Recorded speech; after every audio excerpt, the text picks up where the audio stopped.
glorious day to game or talk about Teenage A. I'm your host, it's Flo, and I read to you Tales of Chivalry, the Kingdom of Equitaine's background supplement about knights, peasants, fae, and all what is worth fighting for an honor to you. Peasants, it was too green for autumn. As green as childhood memories, as green as the first blush of spring. The grim pines of Volksingen had given way to a mass of crab apples that scarcely deserved the title, for when one landed in the coach, it was sweet as a honey cake. I shook my head and fought the reflex to make the sign of the star. I was coming home. Father had recalled me. For whatever reason, he had decided that he needed his fourth spare son. And so, this was now home again. I would need to relearn customs and shackles I had. Thought I would never need again become Equitaine once more. Duty demanded it. As the coachman drove us onwards, I watched the lads. I had left convinced my home was a provincial backwater, that I lost nothing of value by leaving it, when father had permitted me to go and find a path for myself. His odd, scholarly fifth son.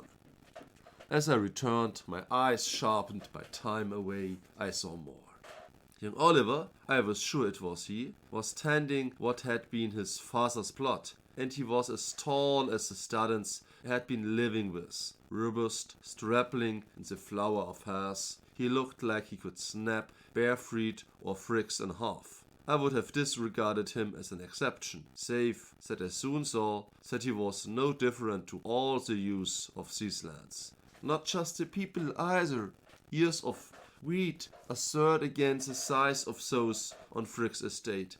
A ball, the height of a horse. How could I have forgotten such a bounty? Arrogance, no doubt. The interests of commoners held no fascination for one such as I.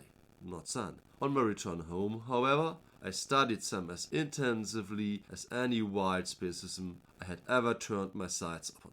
The musculature was not surprising. Aschau had its barrel-chested laborers. No, what surprised me was the root-god health. Less poxy, less battered. The peasants worked industriously, stripping the fields bare as fast as a swarm of locutus. Nothing scientific, but well motivated. 100 small plots harvested faster than a dozen large ones. Organized by a certain logic, for each family knew their land and had it in their bones.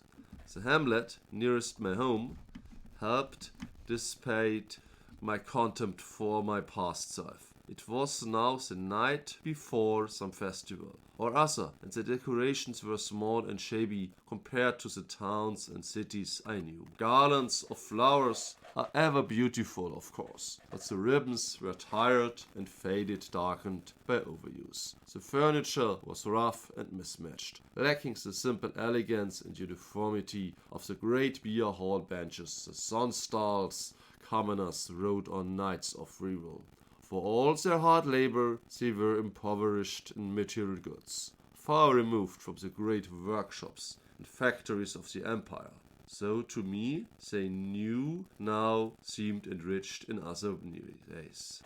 Pondering wares took my thoughts down a sorrowful path. I had studied economics, knew the tides of serfdom were high. Most of these bountiful crops were owned to my father and eldest brother, for their protection. Certain battle scars told me that the bodies too had been offered up to their lord.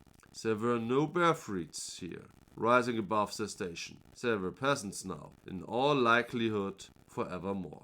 The night was dark, too darker than the clear sky ought to make it, here in the shadow of the mountain. No fault of the people, to be sure, but my second home had glimmed with the promise of silver. My first skulked in the shadows.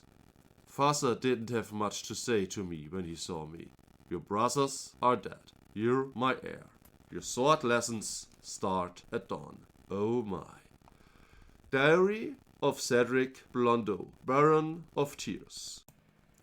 If you don't want to wait till I continue reading tomorrow, just go to the9sage.com, click on downloads, fantasy battles, scroll down to Art and Background, and here you have it.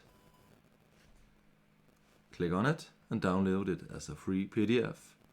The 9th Age project offers PDFs of everything it releases and does for free. Printed stuff is sold by supporting companies like Free and Grass Consulting.